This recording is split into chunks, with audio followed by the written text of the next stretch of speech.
now it's time for our agency and marketer panel. But just before I hand over to Andy, who's going to moderate this, I would just like to remind those of you still on this webinar that we're giving away 5 sets of AirPods at the end of this marketeer session.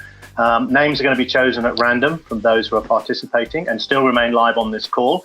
However, I must say that anybody listening to a recording of this webinar after today, the 20th of January, will not be able to participate. So without further ado, let me hand over to Andy, who's our moderator today. And for the next 20 minutes or so, we're going to have a discussion around with our multiplayer panel. Thanks very much, Chris. And as Chris said, I'm joined today by 3 people. Emma Jane from Camelot. So we've got the marketeers, the client's perspective, and then 2 people from the agency world, Dan from Mindshare and Luke from Dentsu. So to kick off, first, for all 3 of you, you're obviously very active within gaming. And so to kick this off, I'm going to come to you first, Emma Jane. If you could briefly discuss what is attractive from your perspective, from a client perspective, within gaming, and what learnings have you been able to draw specifically from the last year or so, 2020 onwards? Okay, thank you, Andy. In terms of what attracts us as a client, I mean, the stats speak for themselves, what all of the speakers have spoken about today. I mean, there's a huge opportunity within this environment. It's massively gaining traction with its valuable inventory and a very engaged audience. And so I don't think when we're looking at our media plans, it's something that we can ignore, nor should we ignore, even if it is a bit different, a bit unknown, and potentially, arguably, a bit harder to get sign off on. It's definitely something we need to lean in on and explore more. We're still learning, and we've very much got a test and learn approach still. But in terms of 2 big pieces of advice, I'd say my number 1 is don't rush it. We're a regulated business, so brand safety, geo, age targeting, day parting are hugely important for us.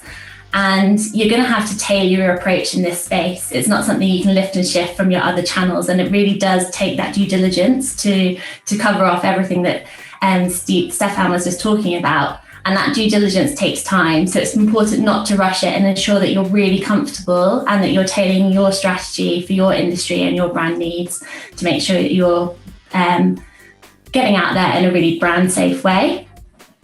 I'd say my second learning has really been to try and understand what the role of the gaming opportunity gives you in your plan in terms of how it works alongside your other channels and your digital marketing mix. And then once you really understand this, that allows you to have fun. And as Chris was talking about, really tailor that creative. It sounds really simple, but you'll definitely get more benefits when you can tailor your creative and your formats and really try to integrate them into the gaming experience. It's not just another channel where you can deliver your standard IAB assets and hope that they perform. The more you can tailor and do rich, engaging formats and experiences, the better benefits that you'll see. That's lovely. Thank you, Emma Jane. Both for Dan and Luke, I'm going to come to you first, Dan. But Emma Jane referenced there about it can be sometimes quite tough, maybe internally, getting sign off. So a generic sort of thing to you both, what are some of the key learnings you've been able to identify over the last 12 months or so? But if either of you have got anything that talks about maybe some of those challenges of either getting internal planners or indeed clients to sign off greater proportions to gaming, I'd also be interested to hear about that. So Dan, why don't you go first? Sure. Hi, everyone. So I think, as you mentioned, that is definitely a challenge is, unfamiliarity, sometimes internally, sometimes externally with the gaming space and what it has to offer. One of the easy ways I've personally been able to get around that is the confidence that we can work with some of the gaming partners and putting them on plan, knowing that they have the ability to optimize towards the performance metrics we're setting. And that means that we can then have the confidence that the partners we put on plan will deliver against a client objective. So it's almost a no risk when we're paying on a CPI for an app user acquisition campaigns, and we're setting client objectives around performance post install, so clear KPIs and effective CPAs after the install has happened, and we get partners that are able to hit those. it's really easy. It's really easy for the planning teams. It's easy for the execution teams that enjoy working with partners on a performance basis. And maybe historically we've worked on metrics like CPM and CPC. To be able to work on something a bit further down the line just makes our job as an agency a lot easier. Thanks, Dan. Luke, what would you add in this space about learnings from the last 12 months or so? Yeah, I think Daniel's points were spot on there. I'll start with a positive, which I'll say that things are getting a lot easier. I think a year ago, approaching brands about gaming as a whole, as a sort of holistic piece, the stereotypes that existed were still pretty pervasive, and you had to do a lot of work to break those down. I think the key there for us was just, being patient, communicating the facts in a clear and concise manner, backing them up with data, and also talking about the need to build long-term relationships as well with gaming organizations, because they know what makes their audience tick, and they can help us all come along the journey and understand gamers a little bit better. A year later, we're in a slightly different position, I would say. I think most of the marketers that we speak to now are actually aware of the opportunity in gaming, and really they want to know more about how their brand can specifically get involved. So it's a slightly different conversation, but certainly the education piece is still an important one, and will continue to be probably for a good while longer. As I said, patience and clarity of communication is key. I'm just going to pick up on some of those points, Luke and Dan, that you've made. I'm sort of going to skip slightly ahead of where we might have been going. Just talk a little bit more about that market and the maturing market. And really, again, a question back for you, Dan and Luke, is that historically, I can imagine that you were sort of trying to batter down doors internally to actually get in front of marketeers, because it wouldn't surprise me if you were almost not an afterthought, but to get the airplay you might have wanted to in front of clients could have been really, really difficult. Obviously, we're seeing you're both saying that's beginning to improve, but I can only imagine in the very large organizations that you work in, you're spread reasonably thin. So how do you prioritize and make sure you do get the airspace in front of, you've got myriads of clients to work with. So how do you go about that? So Dan, why don't I go back to you first? So that's a really good question. I think the first way I'd answer that is education, so that we can't rely on one or two people being the driving force, the ambassadors for performance planning within agencies, within that, the broad set of people we work with. So ensuring we educate both internally and externally, either ourselves running training, bringing in external partners that can share insights, like some of the partners we have on the panel and in the audience today. That's absolutely important. And I'm also not afraid to put those same partners in front of clients. As much as we love to regurgitate information that we're told, it's equally important that we get the partners with first-hand knowledge in front of clients that can really just delve into some of the more granular detail about where their audiences are within those gaming environments. Okay. Luke, what about you? Yeah, I mean, I agree with those sentiments as well, and we've done some of those things too. You can't overstate the importance of simple, sort of dogged determination and persistence. Mm-hmm. So we've been banging the drum as loudly as we can to anyone who'll listen. And I think what was really important for us early on is getting the support of the senior leadership to get behind us, and put us in front of leaders within the business who could then disseminate that information across the network. And identifying people that are really interested in gaming and marketing in your organization is very important as well, because they'll be cheerleaders and champions for everything that you're doing. Yeah. So it's a combination of all these things, but really it has come down to just consistent hard work and determination. Okay, Emma-Jane, I'm going to come back to you as well just on this, but just an observation. Because it's from a client perspective. I've talked to a number of clients recently And the amount of them that say, "Oh, I've appointed somebody, in my team who's quite young and they're quite into gaming, so I've given them the gaming brief." So Emma Jane, I'd be really interested, particularly for the type of client, as you've said, highly regulated, and I'm sure you've faced some of these sorts of challenges internally. But are you beginning to see other marketeers' perspectives change about gaming and actually seeing it as more of a mass market opportunity? Definitely, and we really should be, because the reach is definitely there, and also the robust targeting you can do means that you can arguably reach audiences that you're struggling to reach in other channels.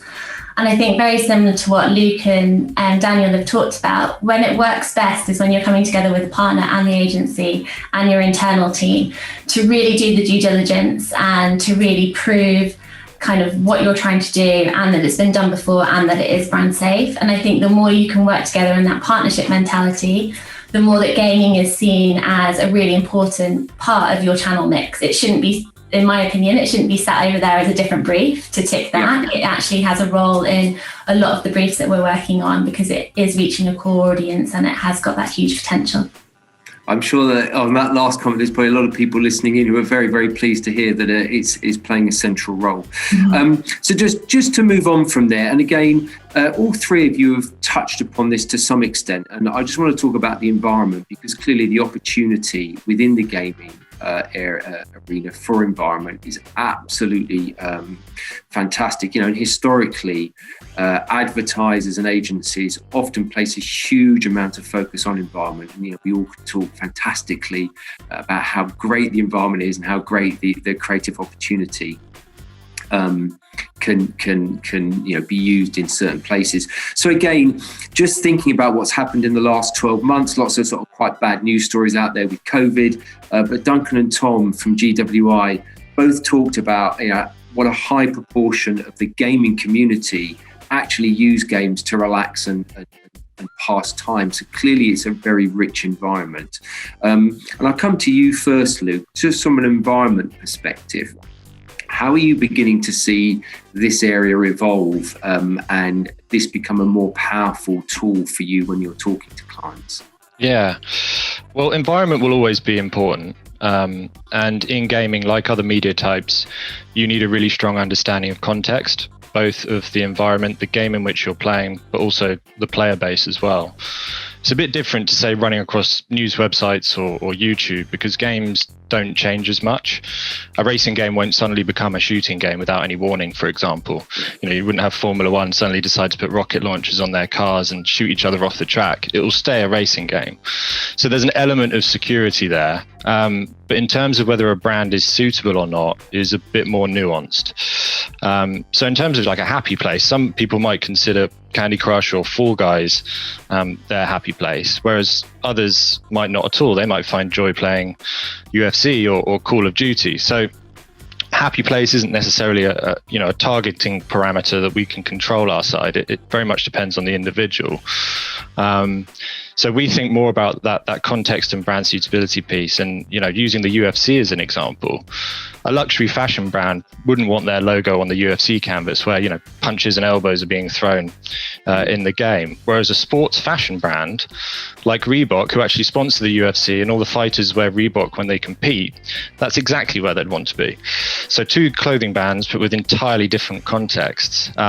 So it's very nuanced, and that's for us why you need to understand the gaming environment you're in great detail. So Dan, I'm going to ask you slightly different. I just want you to think and build upon what Luke is saying there. That there's obviously just so many opportunities out there. So how do you decide as a team and how and working with clients to actually decide which platforms, and then within those platforms, which games you should actually be placing specific clients on? Because there's too much out there for a scattergun approach. So how do you go about that?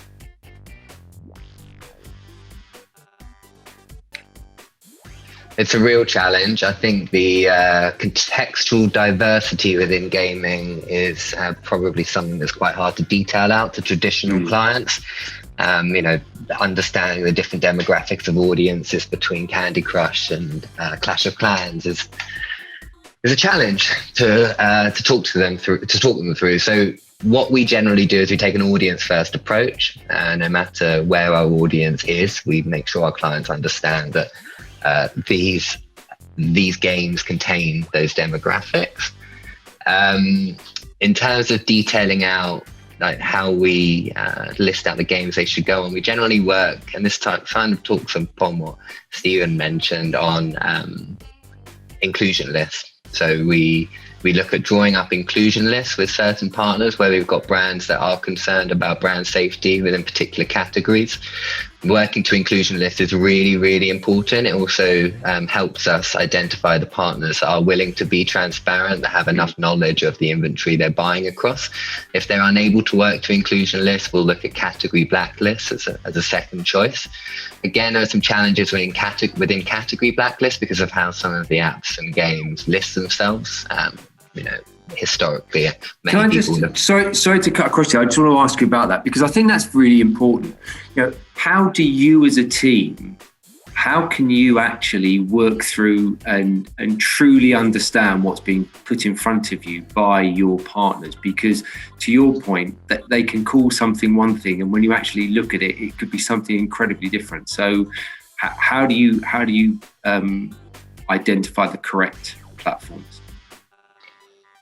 We initially started working with more performance network-led partners with great success. These sort of partners are fantastic at delivering against the performance KPIs we set. And now as an agency, we're sort of looking to work more directly with inventory sources. So we're connecting our DSPs to SSP inventories, working with the likes of Pubmatic to look at the app inventory they have available, looking at some of the larger scale partners like Unity Ads and Liftoff, and also equally AdColony's ironSource, so partners that have access to their own SDK-based inventory where we'd be more confident that they have that granular detail we need. Where we see the gaps, and then we have a choice of whether we work with partners like that, and it's something we put in front of our clients. So we'll position some partners as being on plan to deliver very specifically against the performance KPIs we set, versus other partners where we may be buying on a CPC, but we can be more confident that they've got a greater level of detail and knowledge about the inventory they're buying. So it's a choice we have to make every time, and it depends on the client. Okay, I'm very conscious of time, so I'm actually going to finish, but I'm going to go to Emma Jane just to finish off, and then I'm going to hand back to Chris. So, Emma Jane, how do you then as a client, do you work hand in hand? Do you rely on your agency to identify the games you should be on? How involved are you? And one add-on to that, do you ever then get people internally coming to you and saying, I either saw Camelot on XYZ or my kids did or anything like that? So how do you work as a client to make sure your brand's appearing in the right place? And we're very involved, potentially maybe sometimes to the point of annoying, but because it is such an important area, and as we've talked about a lot, that brand safety concern is paramount for us, we do get really involved, and we kind of work with the partner and the agency to really tailor our own inclusion lists. And that includes going through all the app lists and all the inventory, all the games, testing them and creating our own list that we're comfortable and really cherry picking where we're comfortable advertising, and very much testing and learning and iterating from there. Okay, that is lovely. I think that sort of probably sums up, I think, one of the big challenges generally for this area is just the opportunity that is out there. And actually, if you're a provider, how do you get yourself top of that list and get yourself in front of people like Luke, Dan, and indeed Emma Jane?